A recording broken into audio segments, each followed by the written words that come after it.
Esse é o Ancapso e nós vamos falar agora sobre os problemas econômicos da China, que parece que estão cada vez mais evidentes para os próprios chineses, tá? O Clique Petróleo e Gás aqui ressalta que a dívida da China está acima de 300% do PIB e o consumo doméstico só cai. A China é dependente dos Estados Unidos. Se realmente o Trump seguir adiante na ideia dele de cortar, de separar as relações, né? Ou seja, não é que vai cortar totalmente. Na época da União Soviética também haviam negociações entre Estados Unidos e União Soviética, tinham empresas que faziam comércio entre os dois blocos e coisa e tal, nunca acaba totalmente, mas se torna uma coisa muito mais complicada, muito mais difícil, né? Se limita muito o comércio entre esses países. Se a China perder os Estados Unidos, a China está ferrada, mas tem indicações de que a situação é ainda pior por lá. Primeiro, pelo absurdo controle do discurso, que aqui no Brasil a gente tem que tomar cuidado, senão o Brasil acaba nesse mesmo caminho de proibir um monte de coisa. Teve um monte de gente que foi presa lá na China, homem foi preso na China por criticar o desfile militar chinês. Eu vou mostrar para vocês aqui qual foi a crítica dele. É uma crítica que faz sentido, tá? Assim, né? O desfile militar chinês é muito grandioso e coisa e tal. Vocês sabem a minha opinião, todo desfile militar é meio ridículo, né? Uma demonstração de força que não quer dizer nada, porque dizer que aquilo ali quer dizer que vai ser um exército forte, não quer dizer nada no final das contas, né? Só mostra um monte de arma e coisa e tal, uma demonstração de força totalmente equivocada. Mas o pior foi depois as ações de empresas bélicas chinesas caindo. Por que elas caíram depois do desfile? Essa notícia foi sugerida por Shandong da Magnitsky, Nippon Ancap e várias outras pessoas. Obrigado aí ao pessoal que sugeriu notícias lá no nosso site, no visãolibertaria.com. E obrigado a você que está assistindo o nosso vídeo. Se você gosta do nosso conteúdo, por favor, deixe o seu like e se inscreva aqui no canal, né? Pois bem, como a gente tem acompanhado, parece que o mundo está se dividindo mesmo em um mundo multipolar, ou bipolar, pode se chamar também, né? A questão toda é que hoje o mundo é unipolar, né? Você tem os Estados Unidos como uma grande potência mundial e um monte de gente que faz comércio com os Estados Unidos. Esse é o mundo hoje. Aparentemente, né, como o Putin queria, estamos nos transformando num mundo que tem mais de um polo. Pode ser multipolar, bipolar, como você preferir chamar. O fato é que se organizou um outro polo que são o CRINC, né, que é China, Rússia, Irã e Coreia do Norte. Esse é o novo polo. A Índia, há uma discussão se a Índia vai para lá ou para cá, mas em princípio esses são os dois grandes polos. O Ocidente com os Estados Unidos e a China do lado de lá com a Rússia, Coreia do Norte e Irã, o eixo do mal, né? E o problema dessa história, esse modelo de mundo é uma coisa ruim, é uma coisa que eu acho muito ruim, pelo motivo simples que economicamente não é o ótimo, né? Quanto mais transações você tiver, melhor. Mas é muito pior para a China e para a Rússia do que para o Ocidente. O Ocidente continua tendo uma vitalidade econômica muito maior do que da China e da Rússia, inclusive militar. A liberdade paga dividendos, meu amigo. Liberdade dá dividendos. Então está aqui a reportagem dizendo que a dívida da China está em 300% do PIB e o consumo doméstico só 39%. Ou seja, a China é inviável sem os Estados Unidos. E se realmente os Estados Unidos acabar cortando relações com a China, a tendência é um colapso econômico tão forte quanto foi o colapso da União Soviética em 1990. Mas o que me assusta mais é o que eu falo para vocês. A questão da economia se resolve. Vai quebrar a China, vai chegar um outro governo e vai se resolver a coisa. Mas nesse meio tempo, a população da China, a população da Rússia, a população do Irã e da Coreia do Norte vão sofrer muito, né? O Irã, vocês sabem, deve estar voltando às sanções agora nessa nova Assembleia Geral da ONU. Já está marcado que os países da Europa vão acionar o snapback das sanções do Irã. Para quem não está acompanhando isso, eu tenho falado sobre isso lá no meu canal Mundo e Revolução, no vídeo sobre Israel. Snapback é um mecanismo que está previsto na ONU para retomada das sanções contra o Irã automaticamente. Então isso deve acontecer nessa Assembleia Geral da ONU. A economia do Irã vai muito mal, a da Rússia vai muito mal, e a da China parece boa, mas a da China só parece boa. Sem os Estados Unidos, a China vai quebrar muito rapidamente, né?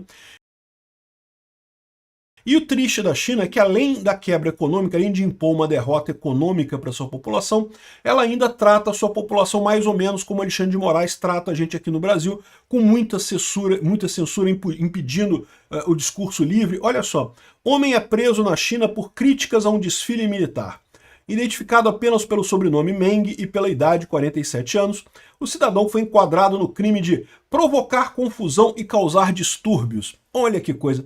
Não parece aquele crime do Alexandre de Moraes de atentado violento às instituições, está criticando as instituições, eu não sei o que lá. É caso típico desses crimes genéricos que toda ditadura arruma para enquadrar as pessoas que estão criticando o regime, estão criticando a ditadura, né? E aí, a história do Meng, eles contam aqui, olha, de acordo com informações da polícia cibernética. Aqui no Brasil, a gente ainda não tem essa coisa específica, mas muito em breve vamos ter, pode ter certeza. Se a gente não conseguir derrubar o Xandão ou o Alexandre de Moraes, certamente vamos ter muito em breve, né? E provavelmente vai ser a Anatel ou então a ANPD. O sobrenome Meng, de 47 anos, teria feito publicações nas redes sociais que receberam a classificação de difamatórias e injuriosas. Olha os crimes contra a honra aqui, ó, difamação e injúria. Não porque está ofendendo as forças, ofendendo as instituições da China, eu não sei o que lá. Aqui, ó, suas falas tiveram como alvo tanto o evento quanto integrantes do Exército da Libertação Popular. O comunicado informou que Meng insultou, zombou e difundiu rumores quanto outros usuários expressavam sentimentos patrióticos de modo a provocar uma forte indignação. Porque ele criticou as urnas eletrônicas, quer dizer, criticou o exército chinês, né? E as palavras teriam ferido os sentimentos patrióticos e causado severo impacto negativo. A gente está tão perto disso, cara. É impressionante. Se você vê as decisões do Alexandre de Moraes, é tão parecido com isso daqui, cara. É impressionante mesmo o desespero desse pessoal. Agora, a gente não sabe quem é esse cara, porque tem duas alternativas. A alternativa número 1 é essa daqui, ó. Na cidade de Chongqing, na China, uma projeção iluminou num prédio slogans contra o CPP, né? Uma ação bastante ousada nos últimos, que durou 50 minutos e gerou um monte de protestos em Xinjiang e Beijing, né? Então tá aqui a projeção do lado do prédio de termos que diziam que contrários ao CPP, criticando o CPP, né? Quem fez esse, digamos, ataque, né? Eles estão classificando como um ataque, foi um rapaz chamado Qi Hong, que fez isso usando um projetor de 600 watts, e ele colocou ali um roteador e coisa e tal, e aí ele queria publicar isso no dia da parada militar. Mas no final das contas o pessoal estava preocupado que iriam acabar denunciando ele, publicou alguns dias antes, né? E daí ele fugiu, ele já está num lugar seguro, ele publicou essa carta aqui dizendo que já está na Inglaterra, e ele é budista e 43 anos de idade, e já fugiu e projetou esse negócio e fugiu. Esse pode ser um dos caras que o CPP tá perseguindo, né? Ou ele pode ser o cara que fez esses comentários aqui na transmissão oficial do desfile na China. Esse vídeo aqui, ó, foi apresentado pelo pessoal do The China Show, o Serpentza e o Laohi 86. Eu recomendo muito o canal deles, o canal chama The China Show, é muito bacana o canal, fala sobre a China. E eles estavam falando aqui sobre esses comentários, né? Então dá para você ver aqui, ó, você pode comparar aqui, ó, as frases são essas aqui, tá? E aí eles colocam aqui, é só você comparar aqui, essa daqui é essa frase aqui, ó. Aí não quero lockdown, eu quero liberdade. Tem essa outra frase aqui também, que é essa outra aqui, ó. Eu não quero mentiras, quero dignidade. Então tem todas as frases aqui, ele fez várias postagens com essas frases criticando o desfile. Enquanto estava passando o desfile, ele criticava o desfile com essas frases aqui. Não quero testes de Covid, eu quero comida. Não quero lockdown, eu quero liberdade. Não quero mentiras, quero dignidade. Não quero revolução cultural, quero reformas. Não quero líderes, eu quero voto. Não sejam escravos, sejam cidadãos. Caramba, o cara, né, pesado, né? Pode ter sido esse cara que foi preso aqui nessa história que descobriram ele, né? Porque esse desfile na China, a China ainda fez uma brincadeira, né, de dizer que não, que a China que ganhou dos japoneses e coisa e tal, né? E o pessoal levantou o absurdo, que a Rússia e China dizem que eles são os principais vitoriosos da Segunda Guerra Mundial. Não foi os Estados Unidos e o Ocidente, foi a China e a Rússia que ganharam a Segunda Guerra Mundial. Um absurdo sem sentido. Se você olhar aqui, ó, essa aqui é a foto da rendição do Japão. De fato, o Japão invadiu a China e o Japão perdeu a Segunda Guerra Mundial. Mas eles se renderam para quem? Olha as bandeiras aqui, ó. Tá as bandeiras aqui, ó.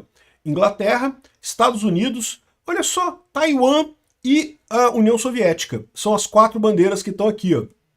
A bandeira da Inglaterra vocês conhecem, a bandeira dos Estados Unidos vocês conhecem também. Agora, a bandeira da China não está em lugar nenhum aqui. Por que não tem bandeira da China aqui?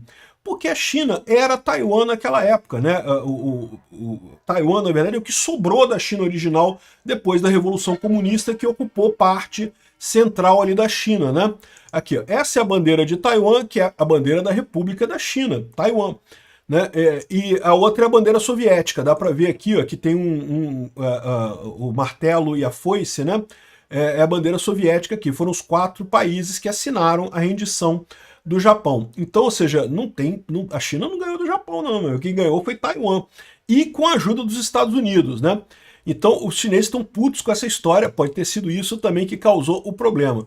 Mas eu acho que o pior de tudo é esse caso aqui, ó. Depois dessa parte aqui, desse desfile, teve um outro caso, um outro comentário que circulou, um videozinho que circulou nas redes sociais, dizendo que o cara dizendo que está assustado com o desfile da China. Por quê? Que parece muito grandioso, parece, né, com um monte de armas e coisa e tal, muitas pessoas marchando, mas que há suspeita de que tudo é falso, que nada daquilo ali funciona. E lembra, já teve vários escândalos de corrupção na China que mostravam que o combustível do foguete era água. Uns negócios que não tem jeito, meu amigo, não vai a lugar nenhum isso daí, né? Ou seja, coisas para disfarçar, para fingir que é grandioso sem ter nada que funcione de verdade, né? E aí ele mostra aqui, ó, a artilharia atira sem fazer barulho, enfim, ele coloca um monte de coisa aqui, mas o que ele chama atenção mais é o seguinte: depois do desfile, as ações militares de companhias bélicas chinesas todas tiveram prejuízo, tá? Aqui tá verde porque na China é o contrário. Na China verde é para baixo, né, é ruim, e vermelho é uma coisa otimista, é bom, né? É uma questão cultural, né? Então, aqui você vê as ações de empresas militares chinesas aqui na bolsa. Logo depois do desfile militar, você tem uma queda generalizada e grande, 10% de queda das ações bélicas. Como é que pode, né? Normalmente, nos outros anos, sempre que tinha um grande desfile militar desse, aumentava o sentimento patriótico da China e não sei o que lá, e daí acabava fazendo com que a China crescesse, né? Os chineses, veja, o mercado de ações chinês não é aberto para o resto do mundo. Se você, brasileiro, quiser comprar ações chinesas, você não consegue. Se quiser comprar ação americana, você consegue, dependendo, você tem que ter algum dinheiro, tá? Se você tiver uma conta aqui em algumas corretoras aqui no Brasil, algumas corretoras brasileiras oferecem a possibilidade de você comprar ações lá nos Estados Unidos, na Europa também você pode comprar, o chinês não. O mercado de ações chinês, só os chineses podem participar. E então, isso aqui é uma visão dos chineses, não é uma visão de americanos, ou de brasileiros, ou de europeus, é uma visão dos chineses, né?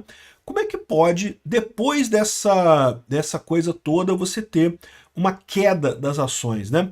E aí, a lógica disso daqui é a seguinte, pelo que eles estão dizendo aqui, tá?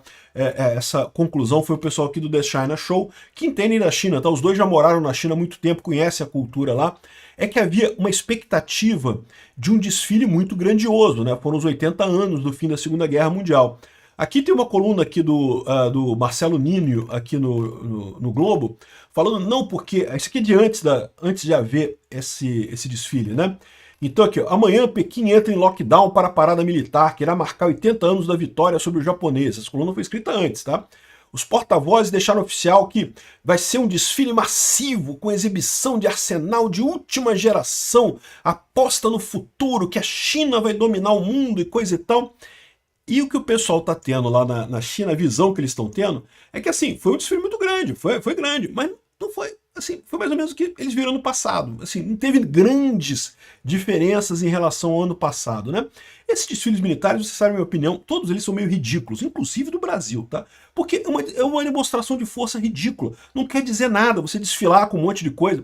Além do que, eu fiquei puto da vida quando eu tive que desfilar, né? Eu servi exército, eu desfilei no 7 de setembro. Que porra assim, inútil, pô. Se a gente tá preparando pra uma guerra, a gente tem que preparar pra guerra, pô. Ficar desfilando. Ai não, porque tem que estar com o uniforme impecável e não sei o que lá. Porra, que coisa mais inútil, meu amigo. Ou é um exército pra guerra, ou um exército pra fazer desfile de brincadeira, né? Então eu sempre achei ridículo esses desfiles. Eu sempre achei um orgulho para os Estados Unidos não ter desfile militar. Os Estados Unidos não faz desfile militar. A Europa também não. Se você pegar a maior parte dos países da Europa, ninguém faz desfile militar. Por quê? O exército tem que estar pronto para uma guerra, não tem que estar pronto para ficar desfilando na rua, né? Quem faz desfile militar é tipicamente ditadura, a União Soviética, a China, né? Então, por isso que eu acho que é uma coisa meio ridícula, né? Mas, de qualquer forma, os próprios chineses acharam que o desfile foi meio furreca, que não tinha muita novidade, não tinha muita coisa diferente. Se você olhar aqui, tem essa matéria do BBC News aqui, eles mostraram um monte de coisa, as novas armas sobre a força militar da China e coisa e tal. E a conclusão deles aqui também é que, beleza, tem um monte de arma ali, é verdade, é grande o desfile e coisa e tal, mas não teve, assim, nenhuma grande novidade, não teve nada, assim, que realmente chamasse atenção no final das contas, né? E isso parece que deu essa visão de que foi um fracasso esse desfile, e com isso as ações da China caíram abruptamente, as ações de empresas militares chinesas. Os chineses tiraram dinheiro porque viram que a coisa está indo para o lado ruim, né? Olha que coisa bacana, é o que eu falo para vocês. Essa guerra entre os polos do mundo, não sei se vai chegar a ser uma guerra mundial envolvendo todo mundo na Ucrânia, na Rússia, ou em Taiwan e na China e coisa e tal, não sei. Mas essa guerra vai ser vencida pela economia, tal como a guerra da Ucrânia está sendo vencida pela economia. A economia russa está quebrando totalmente com falta de petróleo, vai ser esse o caminho. Obrigado por assistir o vídeo até o final. Além de curtir, compartilhar e se inscrever no canal, considere se tornar patrocinador com valores a partir de R$ 1,99. Clique no botão Seja Membro abaixo para saber as condições e vantagens de patrocinar o canal. Mais informações sobre o nosso projeto, visite nossos sites indicados na tela.